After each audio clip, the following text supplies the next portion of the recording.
నమస్తే.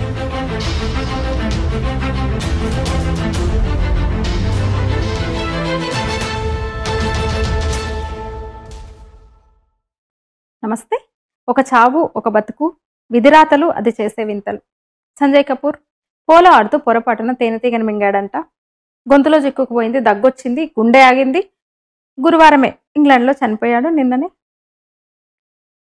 బాలీవుడ్ యాక్ట్రెస్ కరిష్మా కపూర్ మాజీ భర్త సంజయ్ కపూర్ పెద్ద బిజినెస్ మ్యాన్ అక్కడ. నిన్న ఘోర విమాన ప్రమాదం సందర్భంగా ఆయన ఘటనకు అంటే విచారం వ్యక్తం చేస్తూ ట్వీట్ చేశాడు. సోషల్ మీడియాలో పోస్టులు పెట్టాడు ఆయన, చనిపోయిన వారికి నివాళిగా.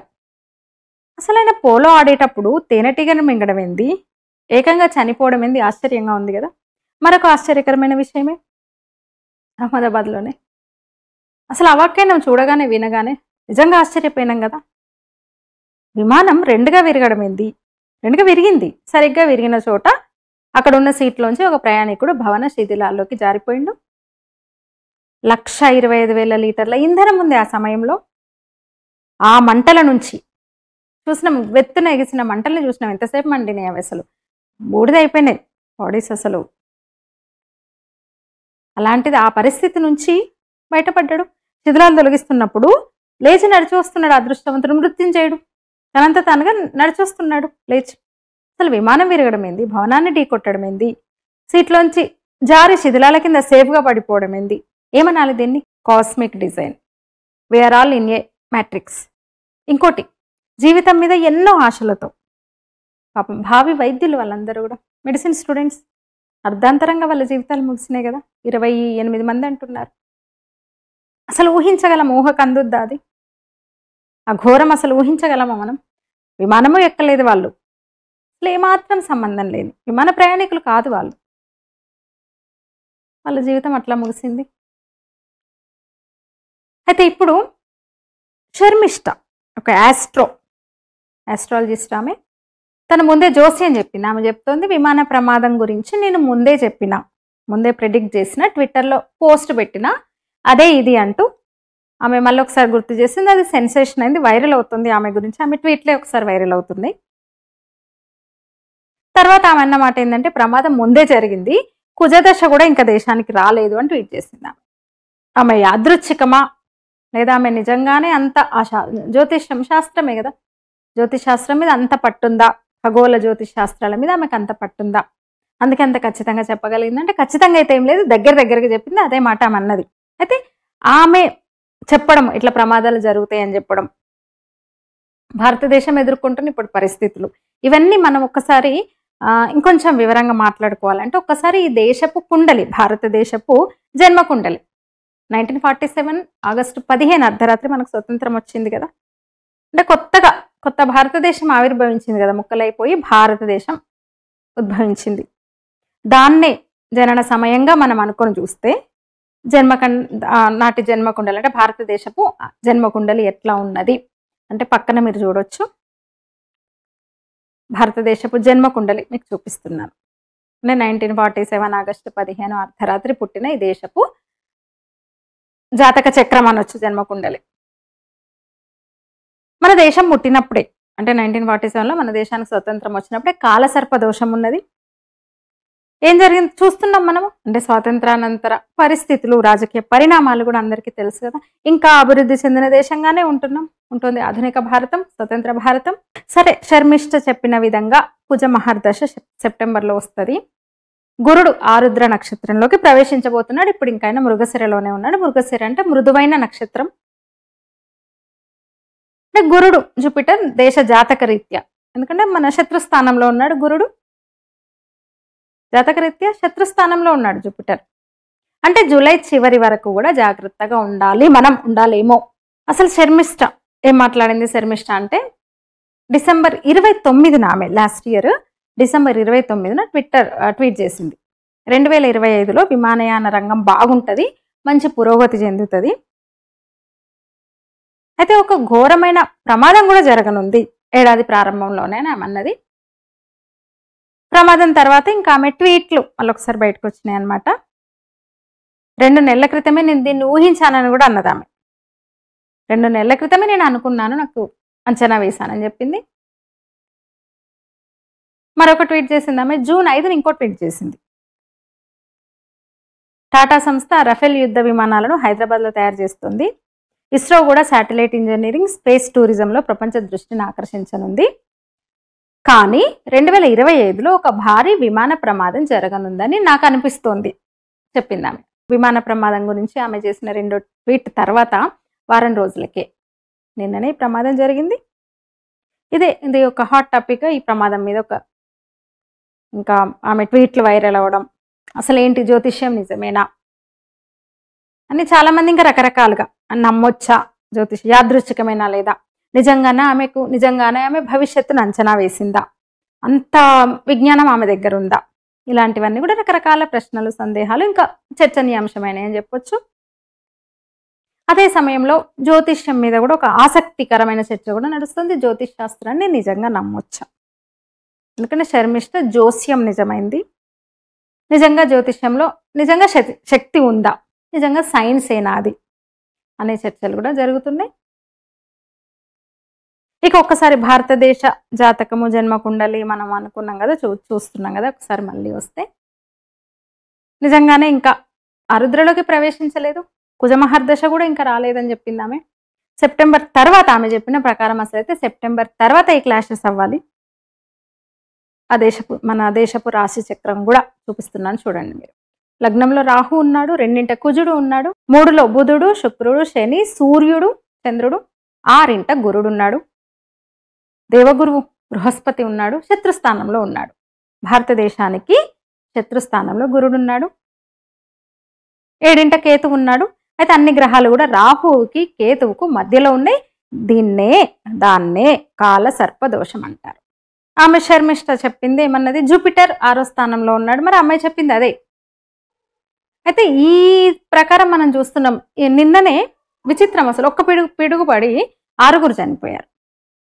Medical college students. అసలు వాళ్ళకి ఏం ప్రమేయం చెప్పండి, అసలు వాళ్ళకు అసలు ఏమన్నా సంబంధమా అంటే ఈ రకంగా చూస్తే చాలా జరుగుతున్నాయి. ఆమె ఇంకో మాట కూడా అన్నది, ఇండియాస్ మార్స్ మహాదశ ఈజ్ ఎట్ టు బిగిన్. అంటే కుజుడు సెప్టెంబర్ నుంచి ఇంకా తీవ్రంగా ఉండవచ్చా, అంటే మనం యుద్ధం ముదిరొచ్చా ఏమో చెప్పలేం. అమెరికన్ ఆర్మీ డే రేపు. దానికి చీఫ్ గెస్ట్ ఎవరో తెలుసా? పాకిస్తాన్ వసీం మునీర్. బంగ్లాదేశ్ ప్రధాని తాజాగా ఏమన్నాడు చూసాను, షహబాజ్ షరీఫ్ ఒక మాట అన్నాడు, మోదీ మీద నిందలేశాడు షేక్ హసీనా గురించి. షేక్ హసీనాను కంట్రోల్ చేయాలి, దేశ పరువు తీస్తుంది, సామాజిక మాధ్యమాల నుంచి ఆమె రెచ్చగొడుతోంది, బంగ్లాదేశ్ విషయంలో మీరు కంట్రోల్ చేయాలంటే నేనేం చేయలేనా, నాకు చెప్పలేనని మోదీ అన్నాడని మోదీ మీద నిందలేశాడు. మరొక అంటే ఉద్రిక్తంగా అంటే ఇంకా రెచ్చగొట్టే మాటలని చెప్పొచ్చు, భారత్ని రెచ్చగొట్టేలా అటు బంగ్లాదేశ్ ఇటు పాకిస్తాన్ వ్యవహరిస్తున్నాయి. అమెరికా మనం అనుకున్నాం ట్రంప్ నేతృత్వంలోని అమెరికా కొంచెం భారత్కు సపోర్ట్గా ఉంటుంది అని, కానీ పాకిస్తాన్ అమెరికా మేము ఒకటే అని చెప్పదలుచుకున్నాయి. ఓ దిక్కు చైనా ఉండనే ఉంది మనకి పక్కలో బల్లెంలా. అంటే ఇవన్నీ చూస్తుంటే ఆమె ఇంకో ట్వీట్ కూడా నేను చూసిన, Iran will be destroyed in coming 2 years అని కూడా అన్నది. Iran economy will be destroyed in coming 2 years అని కూడా ఒక ట్వీట్ చేసింది. దీని మీదే కనిపిస్తుంది. అంటే ఆ దేశాలు పుట్టిన సమయాన్ని బట్టి ఆమె ప్రెడిక్ట్ చేసింది అనమాట. ఏదైనా సరే ఇప్పుడు భారత్ కూడా ఆగస్టు 15 అర్ధరాత్రి 1947లో ఆవిర్భవించిన పుట్టిన సమయం నుంచి మనం ప్రెడిక్ట్ చేస్తూ ఎనాలిసిస్ చేస్తూ వెళ్ళొచ్చు. బహుశా ఒక ఆస్ట్రాలజర్గా ఒక ఆస్ట్రోగా ఆమె కూడా ఇదే లెక్కలేసింది. కానీ మొత్తంగా మనం చూస్తే జన్మ కుండలిని కనుక చూస్తే భారతదేశం ఏర్పడిన నాటి కుండలిని కనుక చూస్తే గురుడు ఎప్పుడు మనకు అంటే అప్పుడే ఆయన శత్రుస్థానంలో ఉన్నాడు బృహస్పతి. సో ఆ ప్రభావం ఇంకా కంటిన్యూ అవుతుంది. ఇంకోటి, నిజంగా జ్యోతిష్యము ఉందా, అంత ఖచ్చితమా అంటే శాస్త్రాలే అవి కూడా. ఇతర అంటే సామాన్య శాస్త్రం, రసాయన శాస్త్రం, భౌతిక శాస్త్రం లాగే ఖగోళ శాస్త్రము, జ్యోతిష్ శాస్త్రం కూడా సైన్సే అవి కూడా. అయితే ఒకప్పుడు అధ్యయనం జరిగేది విస్తృతంగా, ఒకప్పుడు ఆ శాస్త్రాల్లో ప్రావీణ్యం పొందిన విజ్ఞానులు ఉండేవాళ్ళు. ఇప్పటికి కూడా ఉన్నారు. అద్భుతమైన అంటే ఈ ఖగోళం ఆధారంగా అంటే గ్రహస్థితుల ఆధారంగా పరిస్థితులను అంచనా వేసేవాళ్ళు, భవిష్యత్తును ముందే చెప్పేవాళ్ళు, భవిష్యత్తును అంచనా వేసేవాళ్ళు, జోస్యం చెప్పేవాళ్ళు, పర్ఫెక్ట్గా చెప్పేవాళ్ళు ఇంకా ఉన్నారు. అయితే కమర్షియల్గా ముందుకు రావట్లేదు చాలా మంది. అయితే ఈమె ముందుకు వచ్చింది అతి చిన్న వయసులో, అంత ఇంత అధ్యయనం చేసినట్టే అనిపిస్తుంది ఆమె. అయితే ఆమె ప్రెడిక్షన్లో కొంచెం చిన్న చిన్న లోపాలు ఉన్నాయి అనిపిస్తుంది. ఇందాకన్నా కదా శాస్త్రమే అది, ఫిజిక్స్ కెమిస్ట్రీ లాగే అది కూడా జ్యోతిష్ శాస్త్రం, అది కూడా ఒక సైన్సే. అయితే మనం కెమిస్ట్రీ అనుకోండి, ఏదో ట్యూబ్లో తీసుకెళ్ళి H2O, ఒక అణువు హైడ్రోజన్, 2 అణువుల ఆక్సిజన్ కలిస్తే వాటర్ అవుతుంది అంటే ట్యూబ్లోకి వెళ్ళి ల్యాబ్లోకి వెళ్ళి ఆ ట్యూబ్లో అది ఇది కలిపేసి ఆ వాయువు ఈ ద్రవము ఇవన్నీ కలిపేసి చేసి అట్లా మనం చూడలేము, కనిపించే ప్రయోగంలా ఉండదు జ్యోతిష్ శాస్త్రం. కానీ ఒకప్పుడు ఉండేది, పర్ఫెక్ట్గా ఉండేది. వరాహమిహిరుడు ఖచ్చితంగా చెప్పాడు. వేదకాలం నుంచి ఉన్న జ్యోతిష్ శాస్త్రం తర్వాత ఖగోళం వరకు వెళ్ళింది. జ్యోతిషం వేదకాలం నాడే ఉంది. తర్వాత గ్రహాలు నక్షత్ర కూటములు, వాటి ప్రభావం ఇంకో గ్రహం మీద ఎట్లా ఉంటుంది, పడుతుంది కదా, పడకుండా ఉంటుందా, ఒక నక్షత్ర గమనం, ఒక గ్రహ గమనం, ఒక గ్రహస్థితి మరొక గ్రహం మీద పడకుండా ఉంటుందా అన్నప్పుడు ఇవన్నీ అనమాట చూస్తాం మనం. పున్నమి రోజు ఆటుపోట్లు వస్తాయి, సముద్రంలో ఆటుపోట్లు వస్తాయి అమావాస్య పున్నములకి. అట్లా వాతావరణం మీద, పర్యావరణం మీద, ఇతర గ్రహం అంటే భూమి కదా, భూమి కూడా ఒక గ్రహమే కదా, అట్లా ఇతర గ్రహాల చలనాలు మరొక గ్రహం మీద ఎట్లా పడతాయి అన్నప్పుడు ఇవన్నీ లెక్కగట్టి చెప్పారు పూర్వులు. వరాహమిహిరుడు వంటి ఒక విజ్ఞానవేత్తలు, శాస్త్రవేత్తలు, అప్పటి శాస్త్రవేత్తలు వాళ్ళందరూ కూడా ఒకప్పుడు ఒకే అంటే మధ్యలో ఒకే శాస్త్రంగా ఉండేది జ్యోతిష్యం ఖగోళం. తర్వాత ఇంకా వేరైపోయినాయి అంటారు కదా, ఇప్పుడు ఉంది కదా. ఒకప్పుడు వైద్యం అంటే ఒకటే, తర్వాత స్పెషలైజేషన్స్ వచ్చినాయి, దాంట్లో రకరకాల వచ్చినాయి కదా, పేడియాట్రిషియన్, గైనకాలజీ, ఆంకాలజీ, ఇలా అంటే పరిశోధనలోకి లోతుగా వెళ్ళే కొద్దీ విడిపోయి, అంటే ప్రయోగాలు విస్తృతమవుతున్న కొద్దీ రకరకాల విభాగాలు వస్తాయి, స్పెషలైజేషన్స్ వస్తాయి. అన్ని శాస్త్రాల్లో కూడా అదే జరుగుతుంది. అయితే ఒకప్పుడున్న నైపుణ్యం ఆయా శాస్త్రాల మీద, ముఖ్యంగా జ్యోతిష్య ఖగోళ శాస్త్రాన్ని అధ్యయనం చేసే వాళ్ళ సంఖ్య చాలా తగ్గింది. అంత నైపుణ్యం ఉన్న వాళ్ళు చాలా తక్కువ ఉన్నారు. లింక్ తెగిందని చెప్పొచ్చు కొన్ని శతాబ్దాలుగా. అయినా నమ్మకాలు అయితే ఉన్నాయి ప్రపంచవ్యాప్తంగా కూడా. అట్లా ఆమె కేవలం ఊహించింది అంటే ఇప్పుడు చెప్తున్న వాళ్ళు అందరూ కాదు, కొందరు ఉన్నారు. ఏదో ఒకటి వేగ్గా సందర్భాన్ని బట్టి ఏదో అంటే ఏదో రాయేసినట్టు, చీకట్లో రాయేసినట్టు అట్లా నిజమయ్యే వాళ్ళు ఉన్నారు. కానీ నిజంగా కూడా పండితులు, జ్యోతిష్ శాస్త్రం గురించి అధ్యయనం చేసిన వాళ్ళు చాలామంది ఉన్నారు. అలాంటి విజ్ఞానం ఉన్న వాళ్ళు ఇంకా ఉన్నారు, అయితే తక్కువ ఉన్నారు. ఈమె కూడా, శర్మిష్ఠ కూడా చాలా వరకు ఆమె అంచనాలు నిజమైనవి. అంటే ప్రతిదానికి ఒక ఫార్ములా ఉంటుంది. జ్యోతిష్ శాస్త్రానికి, ఖగోళ శాస్త్రానికి కూడా ఒక ఫార్ములా ఉంటుంది. ఆ ఫార్ములాలో వెళ్తే అంచనాకు సరిగా అవుతుంది, అంతే కదా. లింక్ తెగితే అంతే. ఒకవేళ ఆ లింక్ తెగిందంటే ఏదైనా అంతే, జ్యోతిష్యం కూడా అంతే. గణితంలో 1+1 2 అంటే ఎంత ఖచ్చితం 1+1 2నే అవుతుంది. ఇంకా a+b² అంటే a² + 2ab + b² అంటే అది ఖచ్చితం, ఇంకా దాంట్లో మార్పు ఉండదు. ఆ ఫార్ములా అంతే. అలాంటి ఫార్ములాలే జ్యోతిష్ శాస్త్రంలో, ఖగోళ శాస్త్రంలో కూడా ఉంటాయి. దానికి ఒక శాస్త్రీయత ఉంది 100%. ఖగోళ గణిత శాస్త్రాన్ని బట్టి చెప్పే జ్యోతిష్ శాస్త్రం నిజంగా ఖచ్చితం, పర్ఫెక్ట్. అప్పుడు ఉండేది ఆ పర్ఫెక్ట్ స్టడీ, అప్పుడు ఉండేది. అయితే విదేశీ దండయాత్రికుల వల్ల శతాబ్దాల నుంచి కూడా అన్ని పోయినాయి, మన విజ్ఞానం పోయింది కదా. నలందలో లక్షల సాహిత్యం తగలబెట్టారు, లక్షలాది గ్రంథాలు తగలబడిపోయినాయి. చరిత్ర, మన విజ్ఞానం అంతా భస్మమైపోయింది, అందులో తగలబడిపోయింది, కొంచెం మిగిలింది. అయితే జ్యోతిష్ శాస్త్రము, ఖగోళ శాస్త్రము, ఖగోళ అంటే గ్రహస్థితులు, గ్రహ చలనాలు, నక్షత్ర స్థితిగతుల ఆధారంగా చెప్పే జ్యోతిష్ శాస్త్రం నాన్ సెన్స్ అస్సలు కాదు. తాజా ఉదాహరణలు మనం చూసి ఎంతో నమ్ముతాం. కేవలం భారతీయులు మాత్రమే కాదు, ప్రపంచం కూడా నమ్ముతుంది.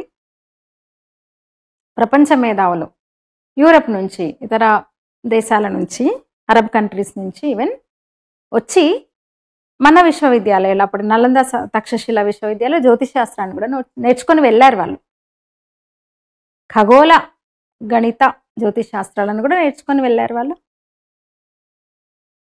శర్మిష్ఠ లాంటి వాళ్ళే కాకుండా ఇంకా కొందరు ఉన్నారు, వాళ్ళు బయటపడాలి. కమర్షియల్గా బయటకు రాని పండితులు చెప్తున్న మాట ఏంటంటే గడ్డు కాలమే, గడ్డు పరిస్థితే భారతదేశానికి. చూస్తున్నాం కూడా కదా మనం. విధి ఎవరు తప్పించలేరు. ఇందాకే మనం అనుకున్నాం.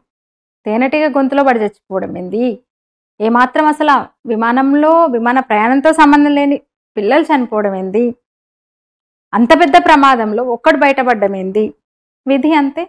మీరు నమ్ముతారా జ్యోతిష్యాన్ని? దీనికి సంబంధించి మీ అనుభవాలు ఏమన్నా ఉన్నాయా? కామెంట్లో తెలియజేయండి. వీడియో నచ్చితే లైక్ చేయండి, షేర్ చేయండి, ఛానల్ని సబ్స్క్రైబ్ చేయండి. ధన్యవాదాలు.